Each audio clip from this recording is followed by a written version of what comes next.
2 Samuel, capítulo 5, vamos ler de 1 a 8. Vamos ler. Então, todas as tribos de Israel foram até Davi em Hebrom e declararam: Vê, nós somos dos teus ossos e da tua carne, teus parentes de sangue. Já antes, quando Saul reinava sobre vós, era tu quem saías e entravas com Israel no comando das tropas. E o Senhor te prometeu: és tu que apacentará o meu povo Israel, e és tu que governará os habitantes de Israel. Todos os líderes de Israel foram ao encontro do rei Davi em Hebrom. O rei celebrou um pacto com eles em Hebrom diante do Senhor, e eles ungiram Davi rei de todo Israel. Tinha Davi 30 anos, quando começou a reinar, e reinou durante 40 anos. Em Hebrom ele reinou 7 anos e 6 meses sobre Judá. Em Jerusalém reinou 33 anos sobre todo Israel e sobre Judá. Aí a parte que vamos focar, versículo 6. O rei Davi e as suas tropas partiram para Jerusalém, antigamente era chamada de Jebus, a fim de expulsar os jebuseus que habitavam naquela terra, os quais advertiram a Davi: não conseguirá entrar nessa cidade, até mesmo os cegos e os aleijados são capazes de te impedir.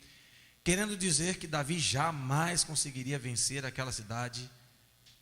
Aqui está inexpugnável, não sei como é que está na sua, mas aquela cidade forte, aquela fortaleza. Contudo, Davi conquistou a fortaleza de Sião, e esta passou a ser a cidade de Davi. Cito: quem desejar vencer os jebuseus, terá que utilizar a passagem de água para chegar àqueles cegos e aleijados inimigos de Davi.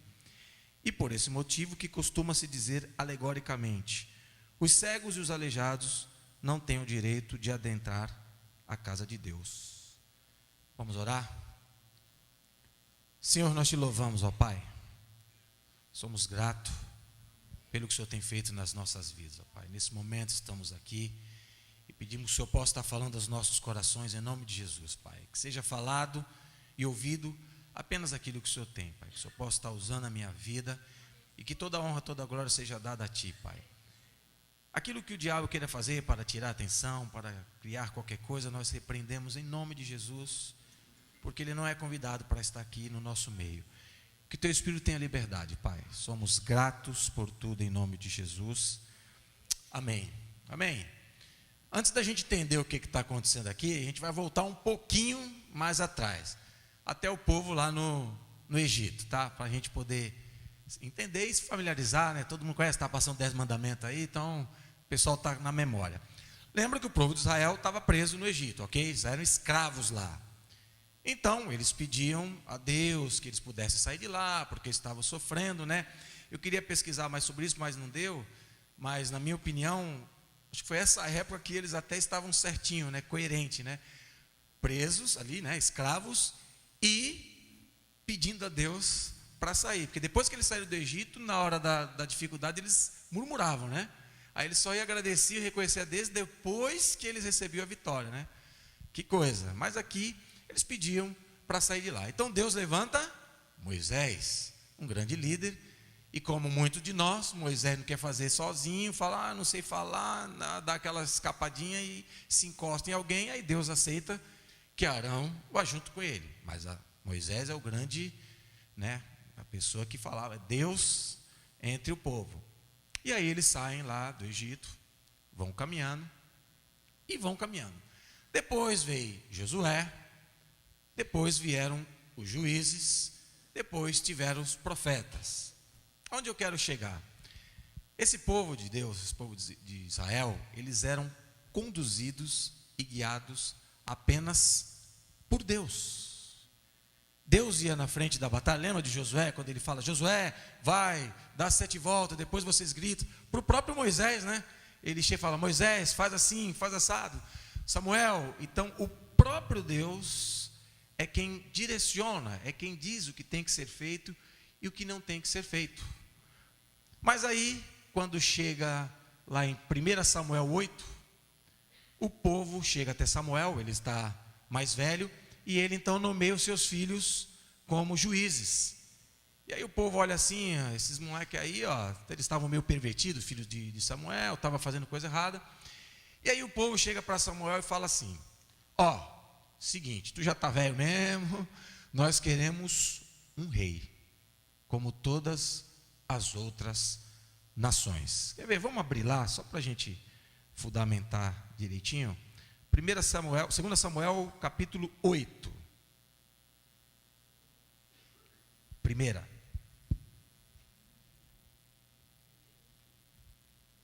Samuel.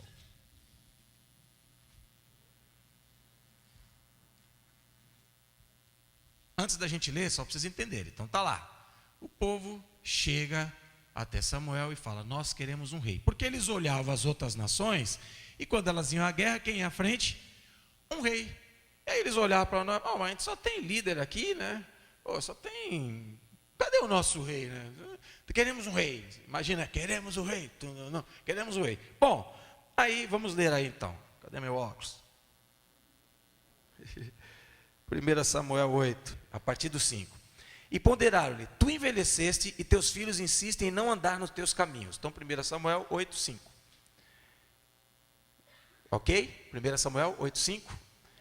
E ponderaram-lhe: tu envelheceste, teus filhos insistem em não andar nos teus caminhos. Portanto, constitui sobre nós um rei, o qual exerça a justiça sobre nós, como acontece em todas as nações ao nosso redor. Então, eles invejaram os outros.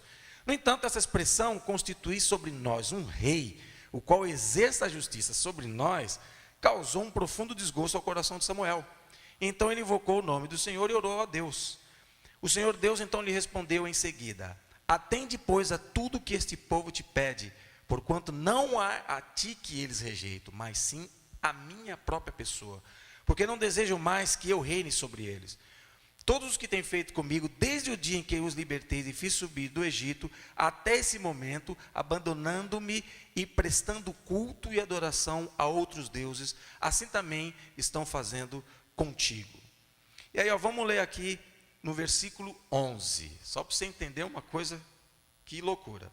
Versículo 11, porque aí Deus fala assim: agora fala para eles o que é que o rei vai fazer. Aí Samuel fala: esse é o direito do rei que reinará sobre vós. Ele convocará os vossos filhos e os encarregará dos seus carros de guerra e dos seus cavalos, e os fará marchar e correr à frente do seu carro. Determinará alguns como comandantes de 1000 soldados e outros como comandantes de 50. Ele os mandará arar a terra dele, fazer toda a colheita e construir armas de guerra e todo tipo de equipamento para o seu carro de guerra. Ele tornará as vossas filhas para serem perfumistas, cozinheiras e padeiras.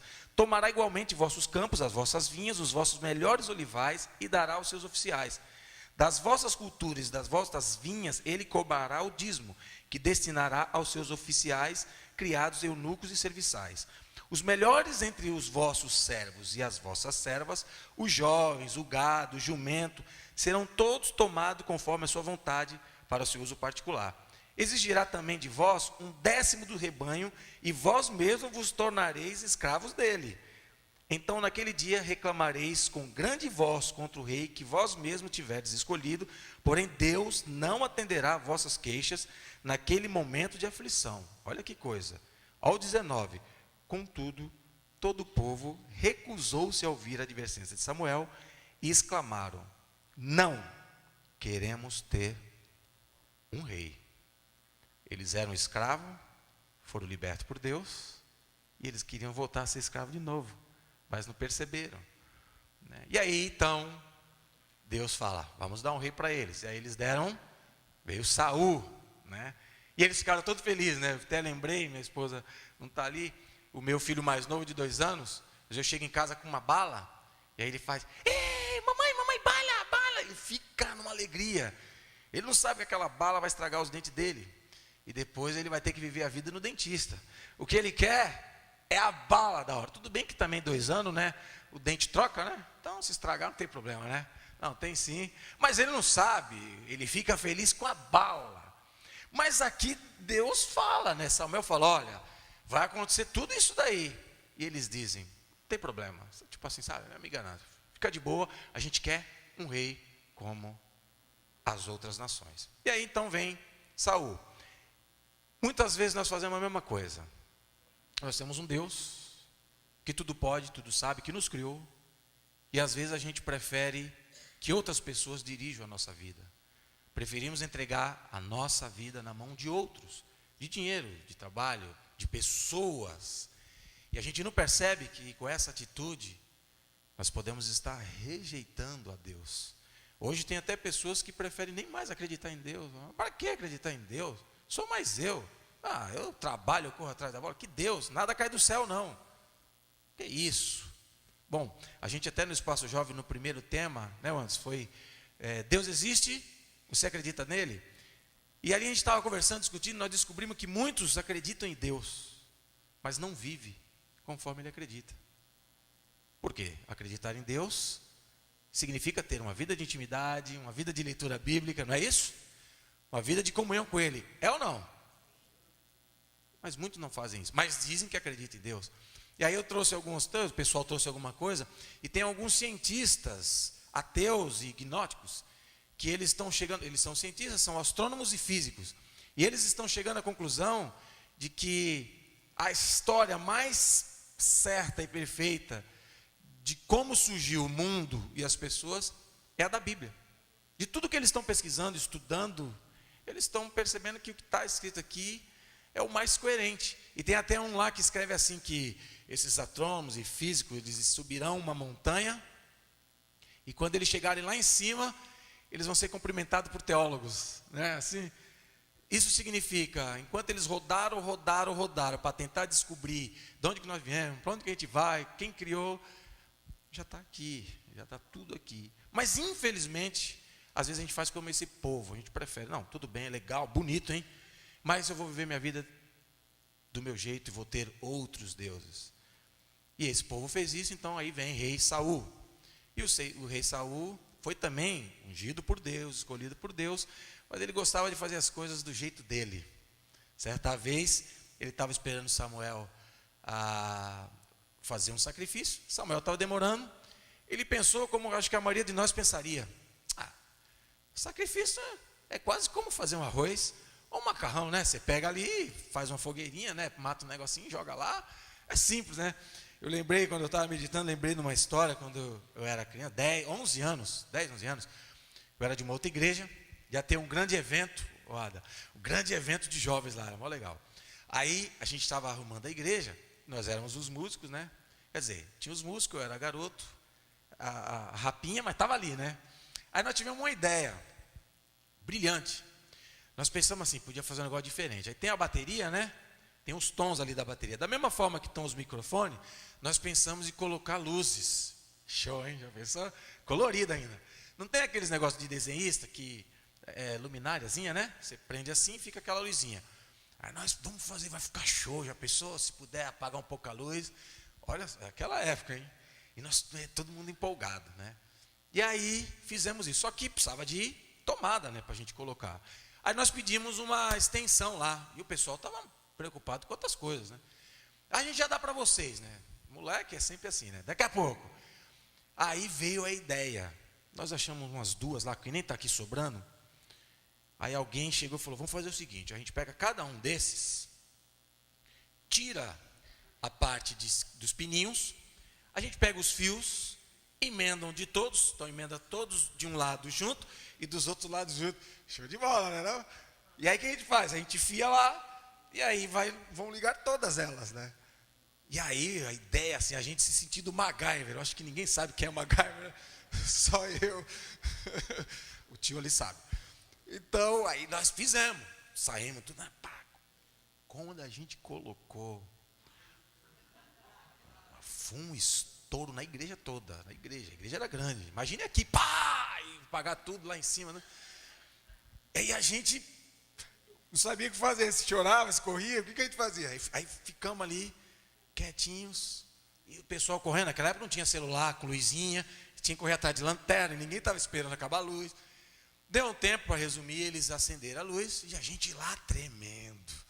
Meu Deus do céu, o que aconteceu? Eles lá, e a gente quieto, só a gente não fala nada. Mas, como toda boa criança, né, a gente com a arma do crime, quer dizer, estava lá os fios e a tomada preta, e a gente do lado ainda, né, de vez de sair correndo. Aí quando eles acharam, aí a gente levou aqueles elogios, né, fomos muito bem acolhidos por eles e nunca mais tivemos essa ideia. Saul gostava de fazer essas coisinhas, ele gostava de ter umas ideias assim, tem outros aqui, mas não quero me estender, e uma hora Deus se aborrece. Cuidado você também com as ideias que você tem, né, porque se ela não for boa, Deus ele pode se aborrecer. E aí Deus falou, dá mais não quero mais não, já era, deixa Saul para lá. Aí Samuel ainda insistia orando, e aí Deus fala, por que você está orando por alguém que eu rejeitei? Ele já não é mais, então agora eu vou ungir Davi. E aí vem Davi, e vocês conhecem a história, ele é ungido lá na casa do pai dele, e quando Saul morre, então aí ele começa a assumir o trono, aí ele vai crescendo, ele vai, né, se fortalecendo, e aí para a gente já ir para frente, a gente chega aqui nesse ponto. O que acontece? Davi, ele olha e fala, poxa vida, falta a cidade de Jebus, que é Jerusalém, né?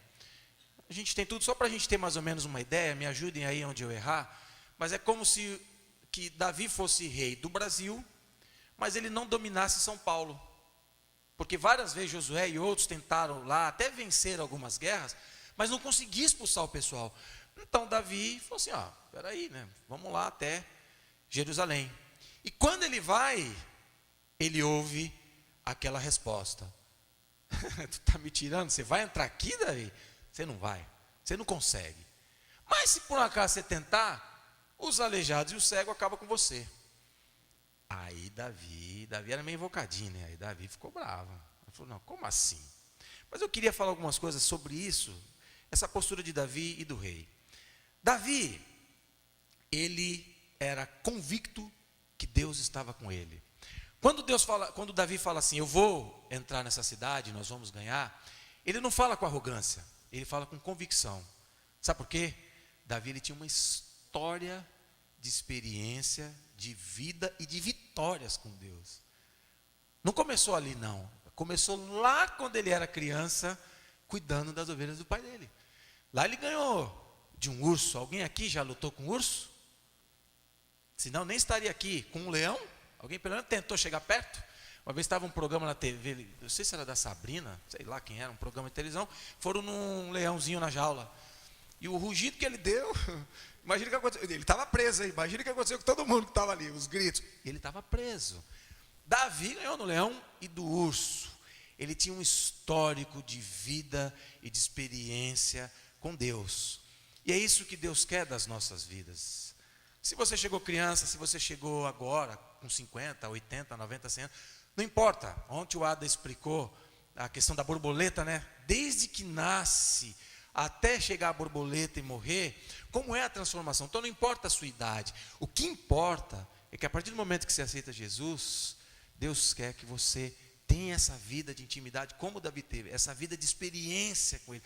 Não aquela de que nem antibiótico. Não, eu fui hoje, ai que benção, agora só... Não, Ele quer que seja constantemente. Davi, ele era convicto.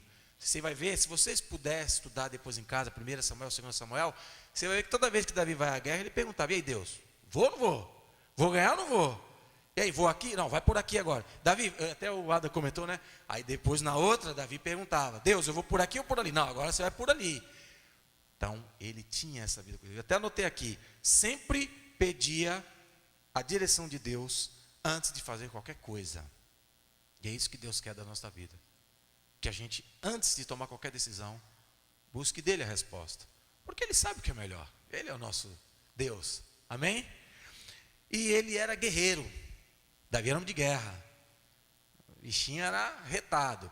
Claro que nós somos pessoas diferentes. Nós temos temperamentos diferentes. Uns são mais calmos, outros mais agitados. Um mais calmo, sereno e tranquilo. Outro exatamente o contrário disso. Mas diante da circunstância da vida, Deus quer que nós sejamos guerreiros. Nós temos postura de guerreiro. Porque nós vamos acreditar que Ele está indo com a gente. Porque era assim que Davi se posicionou. Então ele não teve arrogância, ele tinha convicção.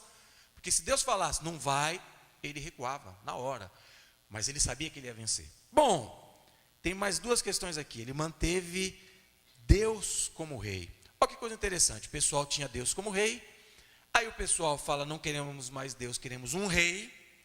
Aí veio Saul, que fazia do jeito que ele queria. E quando Davi entra, o que ele faz? Devolve o reinado a Deus. Porque ele pergunta tudo para Deus. Então tudo que ele fazia era por menos o pecado lá que ele cometeu, mas ele perguntava a Deus. Então ele retoma para Deus, não é isso? A liderança daquele povo. Que nós possamos fazer sempre isso na nossa vida. Agora o rei Jebuseu, ele também era convicto, só que na sua própria segurança. Veja só, o rei ele não falou uma mentira não, tá bom? Ele falou uma verdade. Quando ele fala assim, Davi, vai ser difícil você entrar aqui, era verdade. Porque muitos que até tinham guerreado não conseguiam expulsar eles de lá. Porque essa cidade, ela ficava no vale e tinha muita montanha ao redor dela. Era muito difícil de conseguir mesmo, era uma fortaleza. Vocês lembram daquele cântico que a gente canta? Os que confiam são como os montes, que não se abalam, permanecem para sempre. Como em volta estão os montes, assim o Senhor em volta do seu povo. Você é povo de Deus? Então Deus está te segurando dessa forma. Olha a comparação que o salmista faz. Da mesma forma que aqueles montes protegiam Jerusalém, que é esse caso que nós estamos falando aqui, assim está Deus a nosso favor. Que benção, né? Só que tinha uma grande questão. Esse camarada era muito arrogante. E quando a gente é muito seguro em nós mesmos, tem um problema. A gente começa a ter brecha. E o grande problema que você não tenha na sua vida é que tinha uma brecha. Versículo 8 de lá, 2 Samuel 5. Vou ler aqui. Davi fala assim, ó: naquele dia declarou ao seu exército: quem desejar vencer os jebuseus terá que utilizar a passagem de água para chegar àqueles cegos e aleijados inimigos de Davi. Tadinho dos cegos, já viraram inimigo dele, porque ele não gostou da afronta não. E daqui a pouco a gente vai falar dessa afronta, tá bom? Ele ficou bravo, mas ele fala: tem uma forma de entrar nessa cidade, é pelas águas. E o rei Jebuseu aqui, ele estava tão seguro: ninguém expulsa nós daqui, é para nós, né? Nós vamos ganhar tudo. Uma brecha. Se você deixar uma brecha na sua vida, mesmo que Deus esteja em volta de você, mas se você, então Deus, imagine, eu viajo muito às vezes, não sei se você faz também a mesma coisa, mas imagine você no meio e Deus como uma parede te protegendo. Legal, né? Você dá uma brechinha, você já permite que o diabo ele possa te derrubar. Pastor Natalino, nas suas pregações, e às vezes orientando a gente, ele falava assim, para uma árvore cair, basta apenas uma fresta. O lenhador põe lá o machado, ele vai dando uns cutucãozinhos, ela já tem uma falha, ela já não está mais completa, e ali ela vai, aí ela vai tombar. Uma brecha na nossa vida pode destruir. Davi, por ironia, um pouquinho mais para frente, ele experimentou isso. Em época de guerra, ele estava no palácio, tinha que estar na guerra, mas estava no palácio. E o que ele faz? Está lá, dia de folga talvez, e aí ele pensa assim, eu vou dar uma volta aí, né, no palácio, aí, vou dar uma olhar aí. Ele foi tranquilo. Acredito eu, como a gente às vezes vai no shopping, às vezes a gente vai no cinema, né? A gente vai ali comprar um pão. Só que aí quando ele chegou lá, ele viu uma mulher se banhando. E nessa hora ele teve a chance de, eita, sangue de Jesus tem poder, né? Deixa eu sair daqui. Ele tinha essa condição de decidir, mas ele demorou para decidir. E aí olhar para aquela mulher se banhando foi mais atrativo. E vocês lembram da história, o que aconteceu com a vida dele? Um simples passeio. Ele não saiu assim, será que eu pego alguém hoje? Não, em nome de Jesus, toma raio, estou atento. Não, ele só foi dar um passeio. E muitas vezes a gente vai só fazer uma coisinha. De repente a gente só voa ali. Mas uma brecha que a gente dê, a gente pode acabar com a nossa vida. Então cuidado, não sejais muito confiante em você mesmo. Estou dizendo para você ser inseguro, agora não sei fazer mais nada. Não, não é isso. Você é inteligente, você sabe o que eu estou falando. Mas cuidado, porque se você se garantir em você, você pode se arrebentar. E foi o que aconteceu. E nós terminamos essa parte do texto, onde fala que Davi venceu. E aí agora ele estabelece essa cidade, aí ele põe o nome de Jerusalém, e ele estabelece ela, a capital de Israel. E aí a partir daí acontece muita coisa, mas nós vamos mudar um pouco o foco. Amém até aí, vocês entenderam? Tudo bem? Então eu vou pedir para você, por favor, abrir a sua Bíblia. E mesmo Samuel, agora capítulo 9. Deixa eu ver se faltou alguma coisa aqui.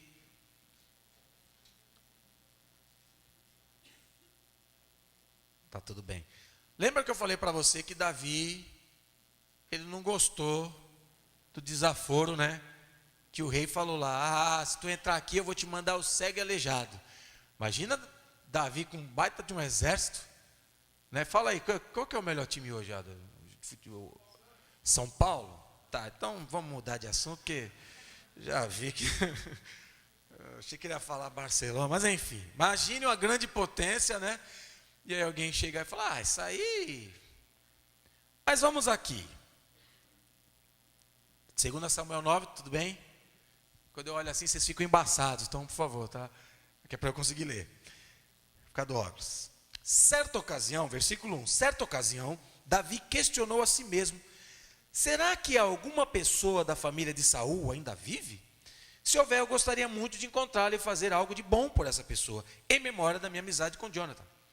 Então convocaram Ziba, que era um dos servos da família de Saul, para apresentar-se a Davi, e o rei lhe indagou: Tu és Ziba? E ele prontamente respondeu: Teu servo, Senhor. O rei, 2 Samuel ainda, capítulo 9 agora, versículo 3. O rei prosseguiu: Resta ainda alguém da família de Saul a quem eu possa demonstrar a lealdade de Deus? Ao que replicou Ziba: Oi? Ainda há um filho de Jonathan aleijado dos pés. Vocês estão acompanhando aí, né? Amém. Versículo 4. E o rei desejou saber: E onde ele se encontra agora? Diante do que Ziba lhe disse: Na casa de Maquir, filho de Amiel, em Lodebar. Então em seguida o rei Davi mandou trazê-lo da cidade de Lodebar. Então Mefibosete, se alguém quiser ter filho, sugestão de nome aí, Mefibosete, filho de Jonathan, neto de Saul, veio à presença de Davi e se prostrou com o rosto em terra e fez-lhes reverência. Davi o chamou pelo nome: Mefibosete, e ele prontamente respondeu ao rei: Eis aqui teu servo, Senhor.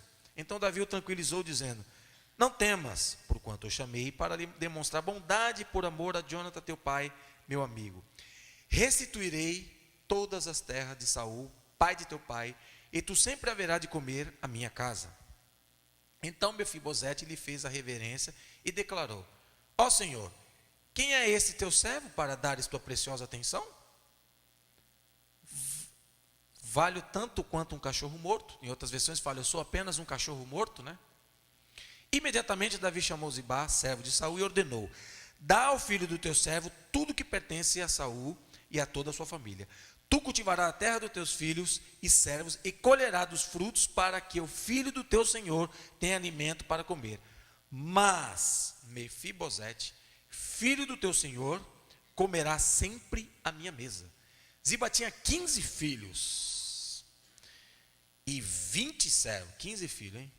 Ziba respondeu ao rei: Ó o teu servo fará tudo e o que o rei, meu senhor, ordenou.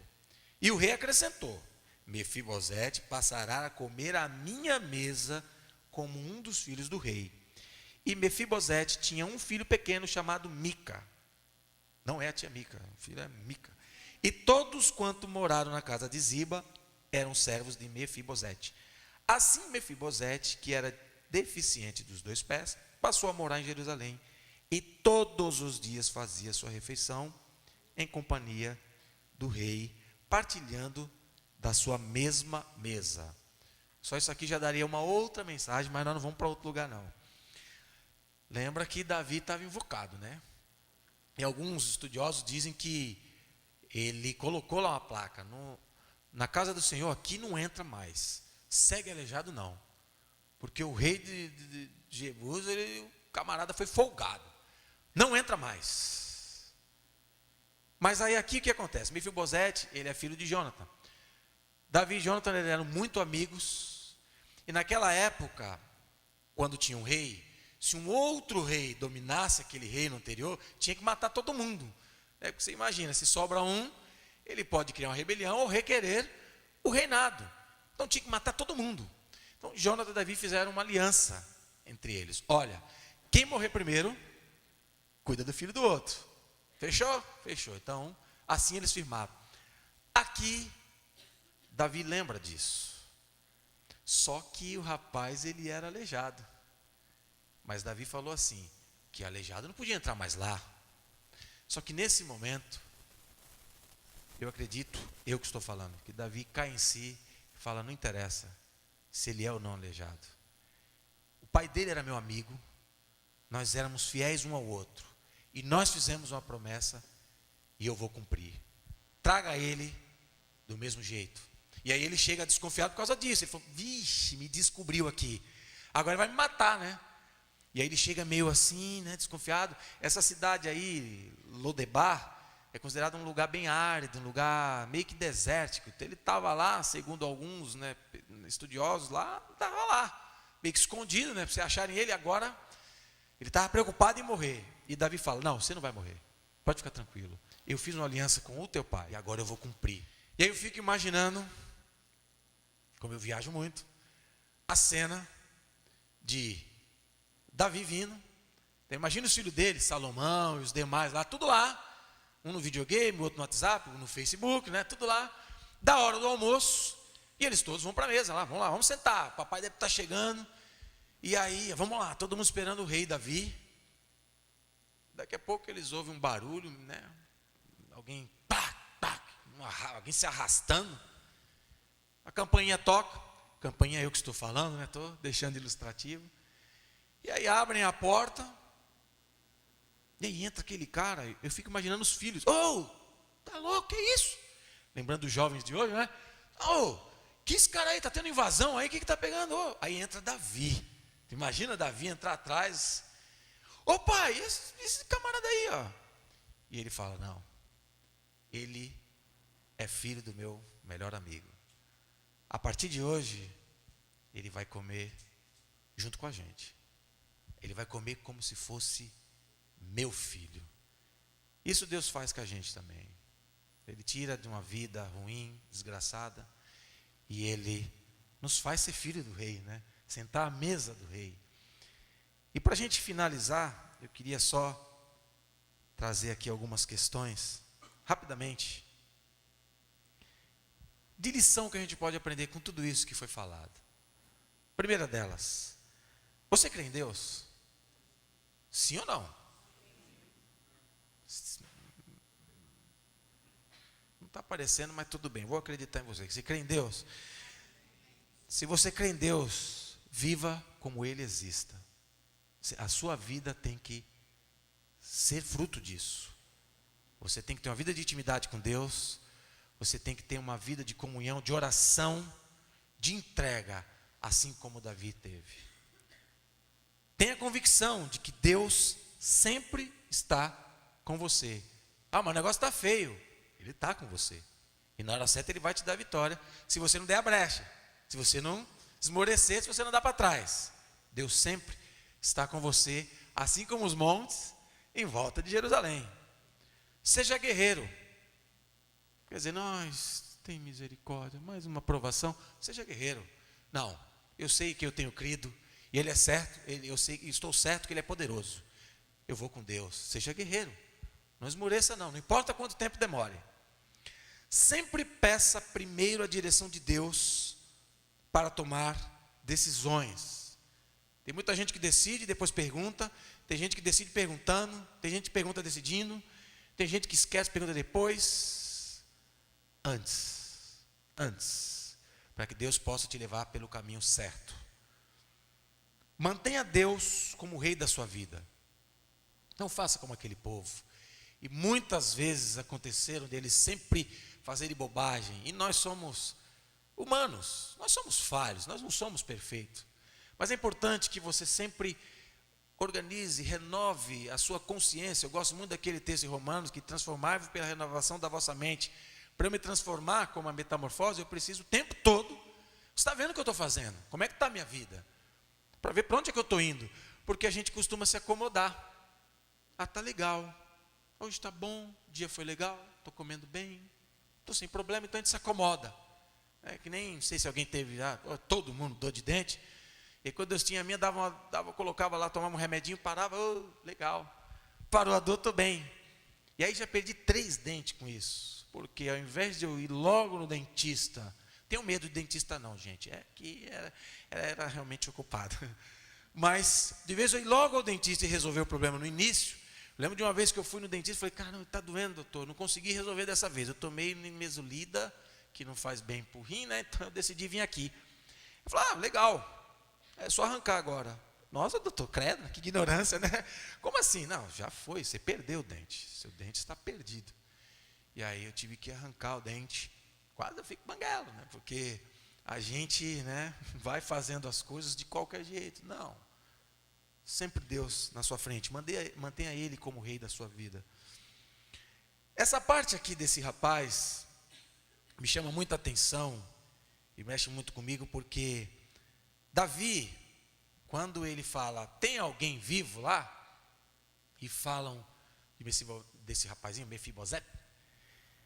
E aí falam, ele é aleijado. Davi, ele reconhece um erro. E ele, então, volta atrás. Num outro momento, Davi mais para frente, isso acontece de novo. Porque quando Samuel chega para ele e fala assim, rei, deixa eu te contar uma história aí. O que foi? O camarada foi dar uma festa aí ele tinha um monte de animais lá, ele foi pegar um do vizinho. E agora? Aí o que Davi responde? Esse camarada tem que morrer. Não pode isso. E aí Samuel fala, então, é você essa pessoa. Davi poderia ter falado assim, mata esse camarada aí, ele é rei, ia mandar qualquer um. Na hora ele fala, eu pequei contra Deus. Ali ele se humilha, ali ele se arrepende, ali ele pede perdão. Que a gente possa ter esse hábito da nossa vida. Se você errar, reconheça. Reconheça, mas não com vírgula. Não, eu errei, meu. Mas quem não erra, né? Não, reconheça o teu erro. O do outro é problema do outro. Humilhe-se. Se precisar pedir perdão, peça perdão. E se precisar voltar atrás, volte atrás. Isso é sinônimo de reconhecimento de que você errou. Não endureça. Não fique ali. Davi podia ficar, ele é aleijado? Não, aleijado não, meu. Aleijado não, porque o rei lá ficou tirando a onda. Não, desculpa, aleijado não vai dar. Faz o seguinte, dá um dinheiro para ele. Não. Então não vale de nada você manter ódio, raiva, ira. Nada disso no seu coração. Você vai adoecer e não vai resolver nada. Porque se você mantém o ódio contra o outro, raiva contra o outro, por mais que a pessoa realmente te fez mal, quem vai adoecer, quem vai piorar, é só você mesmo. Tem gente que não perdoa por causa disso, né? Às vezes em atendimento eu pergunto e as pessoas falam, não, perdoar? Não. O que a pessoa fez comigo não tem perdão. Se fosse com você, não, o problema é teu, não é meu, não. E aí, à medida que a gente vai conversando, a pessoa entende que se ela não perdoa, ela está matando ela mesma. Porque a outra pessoa está lá, ou está bem, ou nem sabe que magoou, ou pediu desculpa e pronto. E você vai se matando se você não perdoa, se você cultivar o ódio dentro de você. Davi, na minha opinião, uma das coisas que fazia ele ser segundo o coração de Deus, era essa condição de, na hora, parar e falar, não, peraí, deixa eu voltar atrás, deixa eu começar de novo, deixa eu fazer certo agora. E que você possa fazer isso, em nome de Jesus, para que você não viva a sua vida de uma forma torta e vai perdendo aquilo que Deus tem para você. Amém? Seja sempre fiel a quem é fiel. Davi, ele tinha feito uma promessa, um pacto, uma aliança com Jonathan. E uma coisa que eu me incomoda muito é consideração. Acho que as pessoas precisam ser consideração. Uma vez uma pessoa fez uma coisa e ela falou para mim assim, tem que perdoar, Eu falei, não, tem que perdoar, tem que amar. Aí eu estava assim feliz, que nem Davi estava naquela hora, eu falei assim, é o seguinte, se a pessoa não me amar, não me importa. Ela precisa ter consideração pelo que eu fiz. Depois eu pensei melhor, é claro que é bom ser amado, né? Não é só, né? É bom ser amado. Mas sinônimo de amor é a consideração, é eu poder falar, não, você fez. Pô, você foi uma bênção na minha vida. Obrigado. Custa nada, né? Elogio é bom, custa nada. Que você seja fiel às pessoas que foram fiel com você. Lembra aquele texto daquele camarada que vai até o rei lá, e aí o juiz, né? E aí ele está devendo e o cara fala assim para ele: você está me devendo muito, mas você está perdoado, meu. Pode ir embora. Ele acha o conservo na rua, o que ele faz? Você está me devendo. Vou te prender. Você tem que... Ele não teve a mesma consideração que tiveram com ele. Que você cultive isso no seu coração, em nome de Jesus. E para a gente encerrar, esse aqui, Deus colocou no meu coração hoje de manhã. Estava vindo a missionária Valéria falar, e ela contou uma história. Se eu errar, você me corrige. E ela contou a história daquele missionário que ficou 10 anos. O missionário, ele ficou 10 anos em um lugar, né, uma região lá, e ele não conseguia aprender a língua daquele lugar. Quem estava de manhã aqui? Poucos. Então vocês vão ouvir de novo, vale a pena, e a maioria vai ouvir agora. Então ele ficou lá 10 anos, aí não conseguia aprender a língua daquele lugar, e a missão que mandou, falou assim, ó, não dá mais, né? Você está 10 anos aí, não consegue aprender a língua, vai ficar difícil, volta para cá, e nós vamos mandar outro jovem para lá. Aí foi mais um jovem, já aprendeu melhor a língua, né? Aí ele já chegou lá, né? Aí fez a pregação, e quando ele faz o apelo, todos se convertem, né? Aí ele acha estranho, caramba, sou tão bom assim, né? Todo mundo se converteu. Aí, pela dúvida, ele fez de novo, né? Fez a pregação, e aí todo mundo se converteu. E aí, ainda bem que ele foi como Davi, não foi como o outro rei. Ah, eu sou o cara, tinha que estar eu aqui. Ele fez como Davi, não, pera um pouquinho, eu não sou tudo isso, né? E aí ele fala, vem cá, gente, por que todo mundo se converteu? E aí o pessoal fala, né? Ah, esse Jesus nós já conhecemos, ele viveu aqui com a gente 10 anos, não é isso? Aquele outro missionário, para aquele povo eles eram Jesus. Por quê? Aí foi onde eu anotei isso aqui de manhã. A sua vida é a maior prova da existência e do poder de Deus. É a sua vida. Davi, ele era reconhecido. Salomão também foi, tanto que ele recebia presentes pela sabedoria que ele tinha. E eles já foram, estão lá na glória.